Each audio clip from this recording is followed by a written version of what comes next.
మాస్టర్తో మాటామంతి కార్యక్రమానికి స్వాగతం. నేను మీ మాస్టర్ దుర్గా ప్రసాద్. ఈరోజు మనతో పాటు కువైట్లో 28 సంవత్సరాల పాటు ఉన్నటువంటి ఒక వ్యక్తి ఉన్నారు. ఆయన పేరు గుగాంపు. ఈరోజు మనతో పాటు ఉన్నారు. సార్ నమస్కారం సార్. నమస్తే సార్. మీరు 28 సంవత్సరాలు ఉన్నారు. మా టీ ఛానల్కి మీరు అక్కడ విశేషాలను తెలుసుకోవాలనుకుంటున్నాను. తప్పనిసరి. ముందుగా భారతీ టీవీ ఛానల్ వారికి అందరికీ ప్రేక్షకులకు అందరికీ నా కళాభివందనములు. ఈరోజు మన ముందు మిస్టర్ దుర్గా ప్రసాద్ వారు నన్ను ఇంటర్వ్యూ చేస్తాం. నాకు చాలా ఆనందంగా ఉంది, చాలా సంతోషం సార్. చెప్పండి సార్. అయితే మీరు 28 సంవత్సరాల క్రితం ఎందుకు వెళ్ళారు అలా కువైట్? యాక్చువల్లీ నేను వెళ్ళింది జాబ్ పర్పస్ వెళ్ళానండి. తర్వాత అనుకోకుండా నేను ప్రొఫెషనల్ మ్యూజిషియన్గా ఫ్యామిలీ ఎంటర్టైనర్ అవార్డు కూడా వచ్చినట్టుంది మీకు. చాలా అవార్డ్స్ తీసుకున్నాను. గిన్నీస్ బుక్ ఆఫ్ వరల్డ్ రికార్డులో కూడా ఎంటర్ అయ్యాను. అట్లాగే 23 కంట్రీలు తిరిగి వచ్చాను. 16,000 ప్రదర్శనలు పైగా అన్ని దేశాల్లోనూ చేయటం జరిగింది. అట్లాగే నేను చాలా అవార్డులు తీసుకుంటాం. తర్వాత కువైట్లో బెస్ట్ మ్యూజిషియన్గా నేను చాలా అవార్డులు తీసుకుంటాం. వాళ్ళకి స్పెషల్గా చిల్డ్రన్స్ కోసం మంచి మంచి ప్రదర్శన చేయటం జరుగుతుందండి. అంటే ఇల్యూజనిస్ట్ అంటే ఒక మ్యాజిక్ షో అంటారా? ఇల్యూజనిస్ట్ అంటే ఉన్నది లేనట్టు లేనిది ఉన్నట్టుగా భ్రమింపజేయటమే ఇల్యూజన్ అండి. ఓకే, అది చేయగలరు మీరు. అది అట్లాంటివి యాక్చువల్లీ ఇవేంటంటే పెద్ద పెద్ద ఇల్యూజన్స్ మేము ప్రాప్స్ అయ్యి చేస్తూ ఉంటామండి. ఉదాహరణకి ఏం చెప్పండి. ఇల్యూజన్ ఒక అమ్మాయిని 3 ముక్కల కింద కట్ చేస్తామండి, దాన్ని జాయింట్ చేస్తాం. దాన్ని ఇల్యూజన్ అని మా పరిభాషలో అంటామండి. అది యాక్చువల్ ఏంటంటే నిజంగా 3 ముక్కలుగా కొయ్యము, కానీ మీకు భ్రమింపజేస్తామండి. అది అట్లాగే ఒక మ్యూజిషియన్ ఉంటాడు, అతను సెల్ఫ్ కటింగ్ అంటే నేను ఒక 2 ముక్కలుగా కట్ అయ్యి విడిపోతాను. అది చూడటానికి మీకు నిజంగా మ్యూజిషియన్ రంపంతో ఎలక్ట్రిక్ రంపంతో కట్ చేసేసారేమో అన్నట్టుగా ఊహిస్తారు మీరు. కానీ నిజంగా మాకు అది నిజంగా ఏమి కాదండి. మాకు నేను ఏం చేస్తాను, బై మిస్టేక్ ఒక వీడియో చూసేసరికి ఇలా తెగిపోతుంది. ఇంత చిన్న పిల్లడు ఇలా తీసి పక్కన కూడా పెట్టేస్తాడు. ఇవన్నీ కేవలం ట్రిక్స్ మాత్రమే. దీనిలో ఎటువంటి మంత్రాలు మాయలు కానీ ఉండవండి. Only tricks. అదేదో ఏంటనేది మాకు చెప్పకూడదు, ఎందుకంటే చెప్తే ఇంకేందుకు. లేదండి, పర్లేదు. కొన్ని కావాలంటే మీకు ట్రిక్ ఓపెన్ చేసి నేను చూపించాను. అంటే నిజంగా ఏంటంటే చాలా మంది ఇప్పటికీ మంత్రాలు మాయలు ఉన్నాయని నమ్ముతున్నారండి. అట్లాంటి మూఢనమ్మకాలని పారద్రోలటం కొరకే నేను మ్యాజిక్ నేర్చుకున్నానండి. అయితే ముందు మన అసలు కువైట్ విశేషాలు అడుగుదాం. తప్పనిసరి. మీరు కువైట్ వెళ్ళారు 28 సంవత్సరాల క్రితం. అక్కడ జాబ్ గురించి వెళ్ళారు. ఏ జాబ్ చేద్దామని వెళ్ళారు? నేను యాక్చువల్లీ క్వాలిటీ కంట్రోలర్ అని రెడీమేడ్ గార్మెంట్ ఫ్యాక్టరీలోకి వెళ్ళానండి.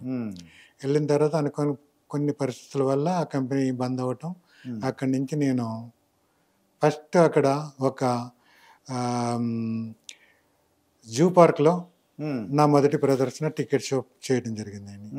ఇంకా అక్కడి నుంచి వెను చూడకుండా నేను అక్కడ ప్రదర్శన చేయటం, ఆబాల గోపాలాన్ని వాళ్ళని ఎంతో ఆకట్టుకుంటాం, ఆనందపరచడం, చాలా హ్యాపీ, సంబరం, ఆశ్చర్యాలు అంటారు కదా, అదే ఆశ్చర్యపోతారు. ఏంటి అసలు ఎలా చేస్తారని. అయితే మొదట్లో మ్యాజిక్ అంటే అక్కడ కూడా భయపడేవారు. రాను రాను మంత్రాలు మాయలు లేవు, ఇవన్నీ కేవలం ట్రిక్స్ అని చెప్పటం.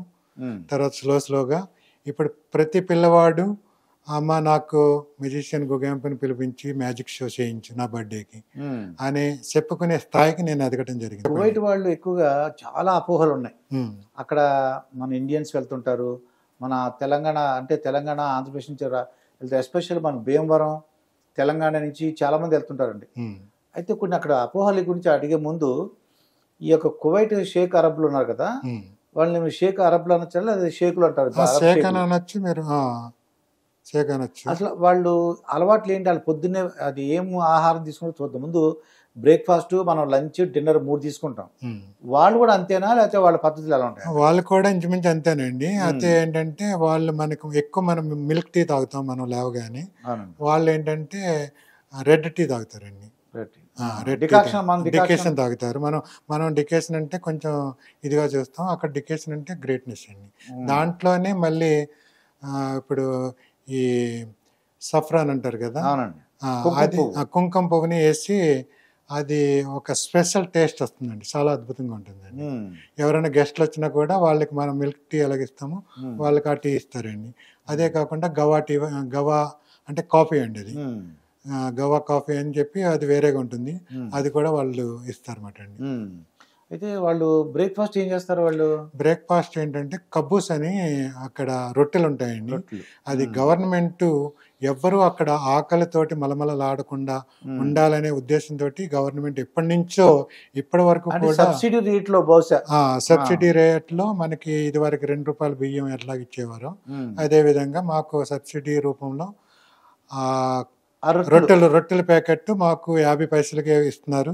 అట్లాగే ఇరానీ కబూస్ అనే ఒక రొట్టె ఉందండి, అది కూడా మాకు 20 పిల్స్కే ఇస్తారండి. అక్కడ పిల్స్ అంటారు, మనం పైసలు అంటాం. అంటే ఇండియన్ మనీలో ఎంత ఉంటుందంటే ₹14 అని చెప్పారు నాకు. ₹14 అంటే 50 పిల్స్ అంటే ₹14 అండి.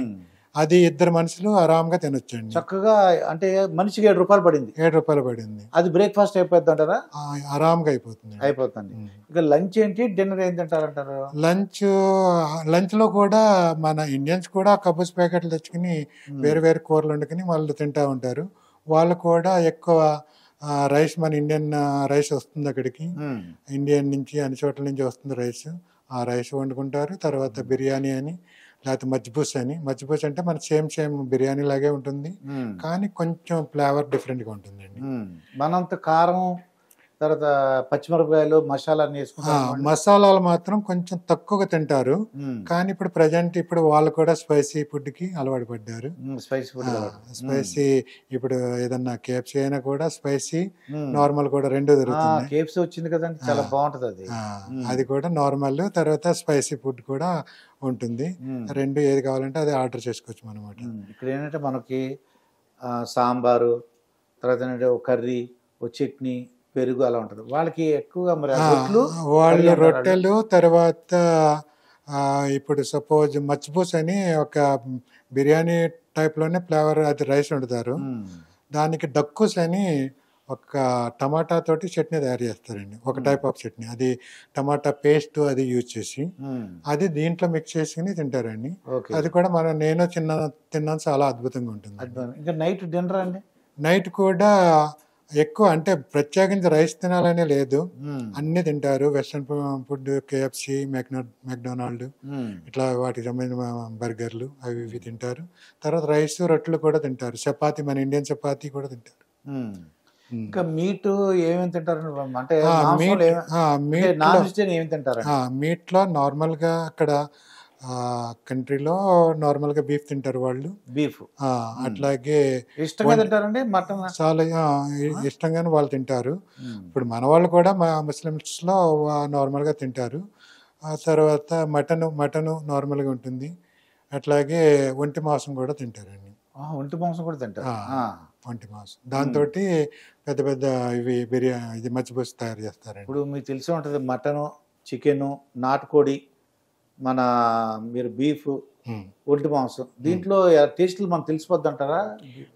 ఇప్పుడు చికెన్ నార్మల్, చికెన్ కి మటన్ కి మనం రోజు తినే వాళ్ళకి ఆటోమేటిక్ గా తెలిసిపోతుందండి మరి ఇది మటన్ ఇదని. బీఫ్ అన్నది అది కూడా మనకి తెలిసిపోతుంది, కొంచెం రెడ్ మీట్ అంటారు కదా, అది చూడగానే తెలిసిపోతుంది. మన వాళ్ళు తక్కువ తింటారు, కొంతమంది అంటే దాంట్లో ముస్లిమ్స్ తింటారు, క్రిస్టియన్స్ కూడా కొంతమంది తింటున్నారండి. అది మరి ఒంటి మాంసం కూడా ఎలా ఉంటుంది టేస్ట్? ఒంటి మాంసం కూడా తినేవాళ్ళు అందరు కొంతమంది తింటారండి, అందరు తినరు, వాళ్ళు మాత్రం అందరు తింటారు తప్పనిసరిగా. ఇంకా అది డిన్నర్ కూడా ఇంకా ఎక్కువ నాన్ వెజ్ ఉంటుంది, సలాడ్ ఉంటుంది. అట్లాగే ఇంకా నార్మల్గా మనం వాడినట్టు బటర్ మిల్క్ వాడతారు వాళ్ళు. బటర్ మిల్క్ కూడా మాకు అవైలబుల్గా ఉంది. అంటే మనం ఇక్కడ చూడేది, ఇక్కడ కాకరకాయని, వంకాయని, బీరకాయని, టమాటా అని, ఇవన్నీ రకరకాల వెజిటబుల్స్ ఉన్నాయి కదా మనకి. అక్కడ లోకల్ గా పండింటారు మాకు వెజిటబుల్స్. వాళ్ళు తింటారండి. అన్నీ తింటారు. అంటే వంట చేయటం మనలాగానే ఎక్కువ శాతం అక్కడ వంట చేసేవాళ్ళు మన వాళ్ళే ఉన్నారండి. మన వాళ్ళు, ఫిలిపిన్ వాళ్ళు, వీళ్ళు శ్రీలంక, ఇట్లాంటి వాళ్ళు ఉన్నారు. అయితే ఏంటంటే వాళ్ళంతా వాళ్ళు చేసుకోరు వంట. ఇంకో విషయం చెప్తే మీరు ఎదిరిపోతారు. ఏంటంటే అక్కడ ఒక సంవత్సరాల క్రితం ఇండియన్ మనీ నడిచేది, ఇండియన్ స్టాంప్స్ నడిచేవి. వాళ్ళు ఇండియా వచ్చి మన దగ్గర నుంచి సేవలు, బియ్యం అయ్యి పట్టుకెళ్ళేవారు. చేపలు, గీపలు, ఖర్జూరం పట్టుకొచ్చి